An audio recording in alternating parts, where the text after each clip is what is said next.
Welcome to the Shabby And Man podcast. We are partners, parents, podcasters, broadcasters, and everything else in between. Namaskar. I thought today we'll do a uplifting, upbeat podcast. Normally it's very downbeat. No, but depressing. I've actually thought about it this time. What makes you happy in life? We'll do like a happiness episode. I'm saying this because I read somewhere recently that different people have different things that give them joy. For some people it's pets, for some people it's meditation, for some people it's exercise, for some people it's being kind, helping others. Social media gives you happiness. No, it doesn't give me happiness. That's the end of the podcast then. I thought you'd say something very cerebral. No, I was actually going to say that you will have to do most of the talking here because I'm not a person with a very happy disposition by default. I gravitate to the melancholic side of life. I love sad songs. I love sad stories. I'm not a happily ever after. You like the Dukhi Udas side of life? Yeah, I naturally gravitate to the Dukhi Udas side of life. That's not good. So what do you mean that's not good? That's how people are. There is no... let's just first establish what happiness is. It is a journey. It's not a destination. That's too deep for me. All I'm asking you is, what gives you pleasure? Cup of tea? What gives you joy? What brings a spring in your step? What makes you think, aaj to jeene ki tamanna hai? Did you say what gives you pleasure? This is still a family podcast, right? Yeah. That's why I said it, because I know you. So,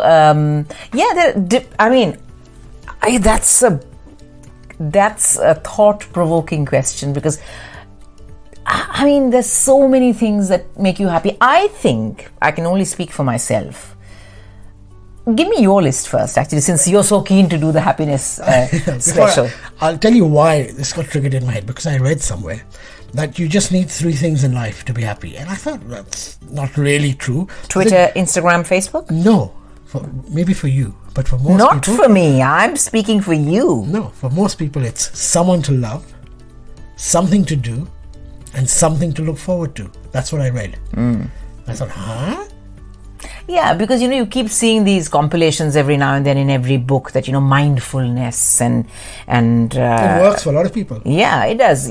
Living in the moment and kind of living for others. And let's face it, everyone we know who's recently taken up yoga is and we've got a lot of friends who've done it recently, friends and family. Yeah, so it is and they're so happy. It is a mind, body, soul connect, right? It can't be. You can't just look after one aspect of your life and ignore the rest. So you have to take care of your body, you have to take care of your mental health, and you have to have a spiritual side which kind of rises above the banal and uplifts you to a happy space, I suppose. You know what I really enjoy? What? It's just sitting in a coffee shop kind of thing and watching the world pass by. Yes, I would agree with that. Not in a voyeuristic kind of way, but I just love watching people's idiosyncrasies, their foibles, what they're up to.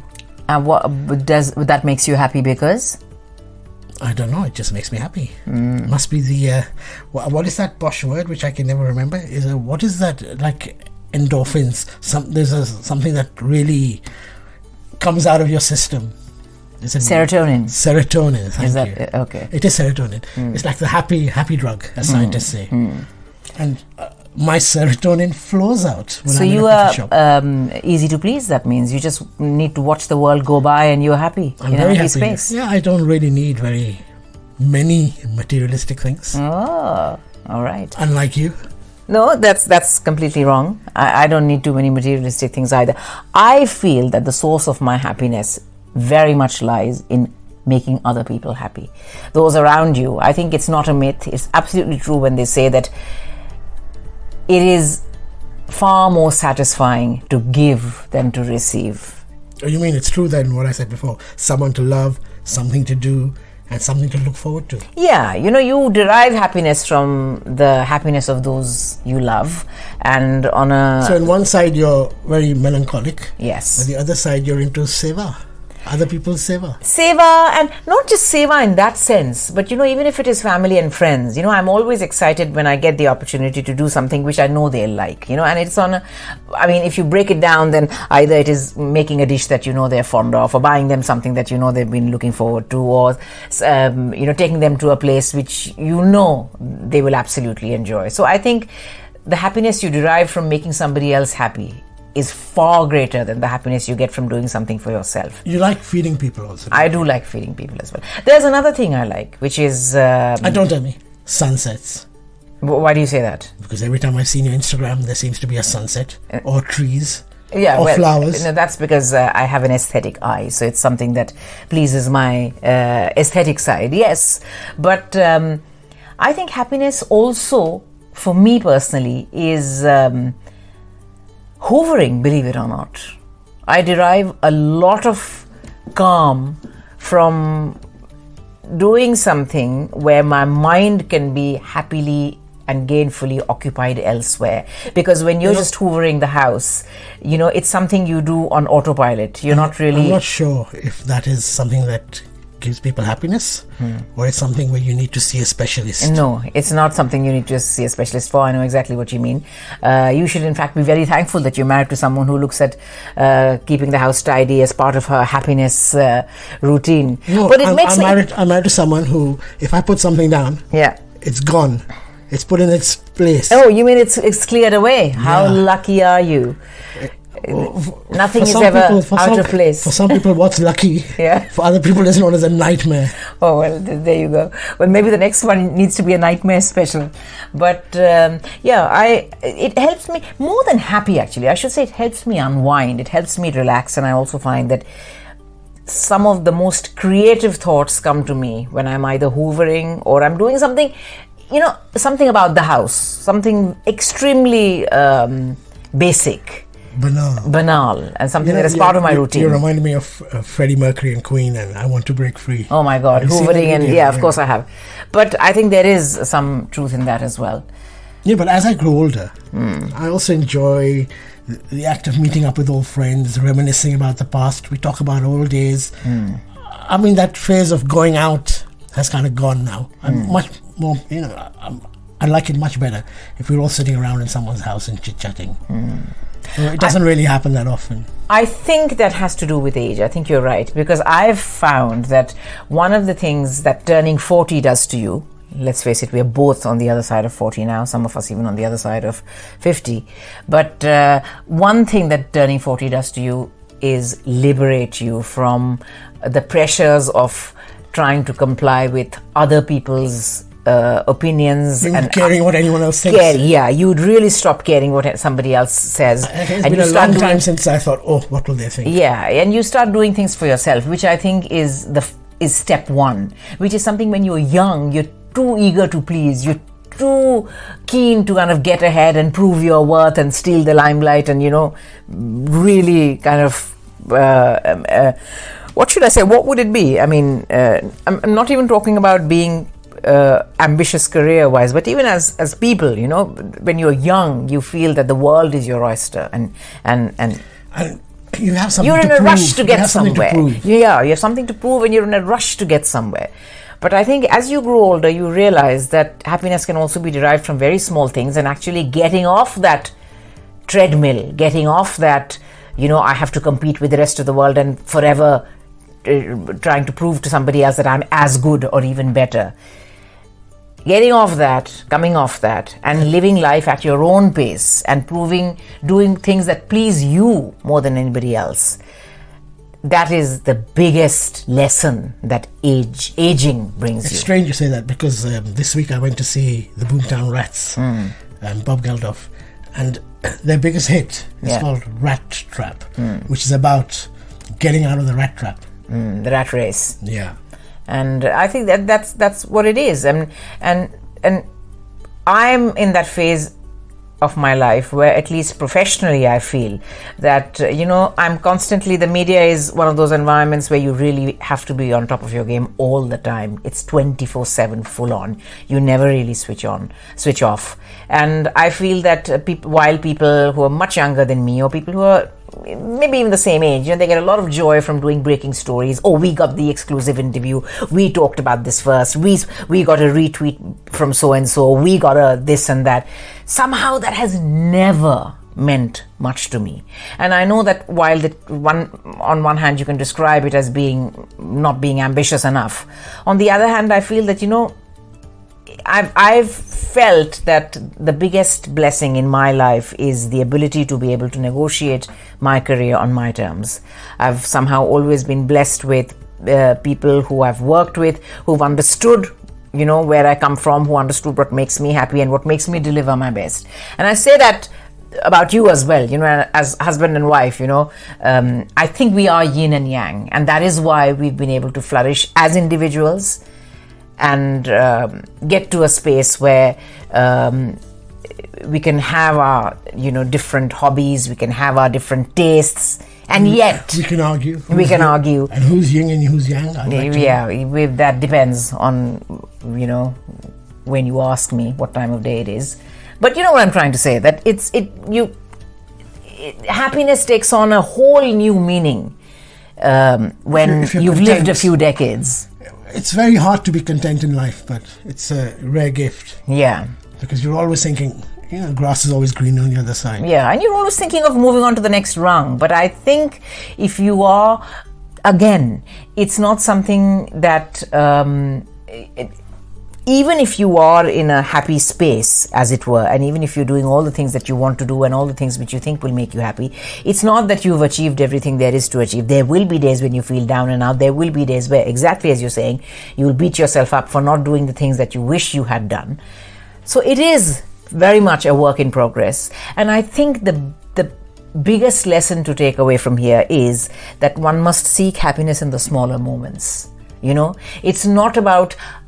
आज तो नहीं ये मुझे मिल गया है, खुशी हो रही है इससे, लेकिन I am after something else which is bigger, brighter, better. If it's a cup of tea with a friend, if it's reading a great book, if it's watching a wonderful sunset, if it's catching up with someone you haven't seen for a long time, spending time with your grandparents, spending time with your children, any and everything, duration doesn't matter, who you're with doesn't matter, but as long as it fills your heart with joy and as long as it brings a smile to your face. I think recently you've also started appreciating me time. Yeah. Time that you have alone, but away from the kids. Yeah, definitely away from me. No, but I feel that you and I feel that is one of our biggest strengths as a couple. I feel that we have, even when we were young, you look at us 20 years ago, 30 years ago, we've always been... Let me just tell listeners, I didn't know her 30 years ago. Okay, 20 years ago. Don't make me sound so old. Yes, 20, okay. We weren't married. I'm not saying we were married 30 years ago. But what I'm saying is when you look back, even when we were not the age we are now, I feel that one of our biggest strengths as individuals is the fact that you and I both know how to keep ourselves occupied and entertained. Whether it is reading a book, whether it's going for a walk, whether it is watching something, playing the guitar for you, singing for me sometimes, whatever it may be, we have never been bored on our own. Whereas there are many couples who I've seen who like to do things together. I'm not deriding them. All I'm saying is that their vibe is completely different. They feel incomplete without the other person, or they feel that, since becoming a couple, they have to like the exact same things. We have never had that, and I think that's so important. I feel that it's so important in a person's individual growth, because if you're not happy individually, you're not going to be happy as a couple. We must have some common ground. Yeah, हमारे common must ground be something that you and me like together. No, of course we have, but then we have just as many things that you like and I don't, and the other way around as well. So happiness, how would you sum it up? I'd say that it's these small moments of joy that crop up every day, sometimes without warning. It's not necessarily something you have planned and labored over or spent a lot of money on. How come you haven't mentioned retail therapy? Yeah, retail therapy, I have a bit of problem there, I feel. I don't feel happy until I've bought something virtually every single day. It doesn't have to be big. I know, but did you say a bit of a problem? Yeah, a bit of a problem. But I think that then again, psychoanalysts and all will tell you that there's a direct correlation between people buying something and feeling good. Yeah, feeling good about... It's a very temporary feel good. Very temporary, because, the moment you've bought it, the moment it becomes yours, almost the very next minute the charm goes, right? Because it's already in your possession.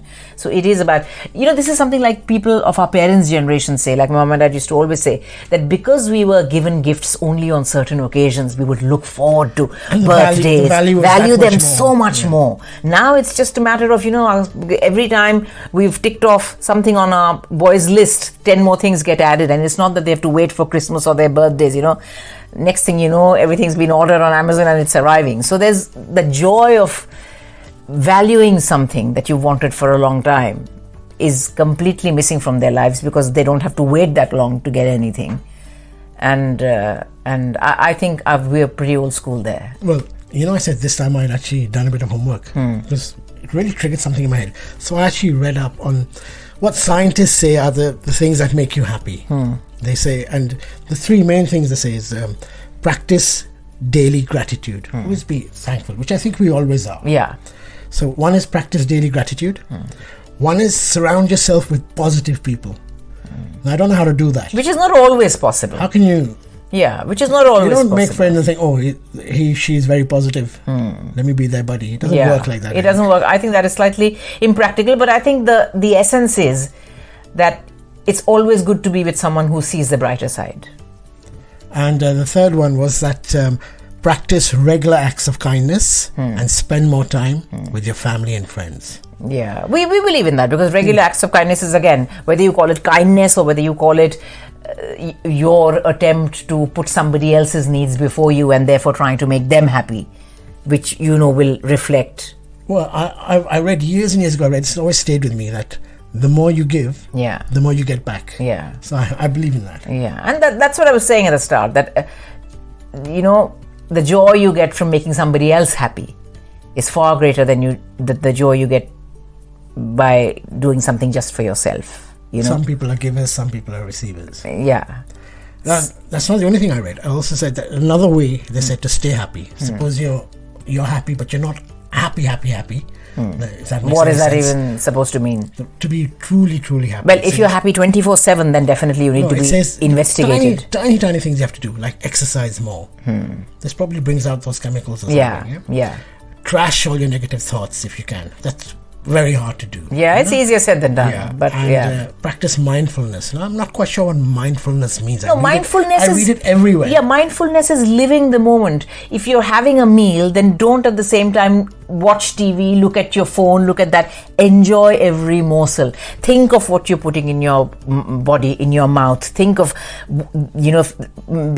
dwell on the flavors. Think of how the dish might have come together. Live the moment. Whatever you're doing, be a little aware of why you're doing it, what that is bringing to your life, how it is enhancing your life, why you like it, why you dislike it. I think that's all it means, that be in the present or be present in the moment. Don't try and do 2-3 things together at the same time. Again, easier said than done.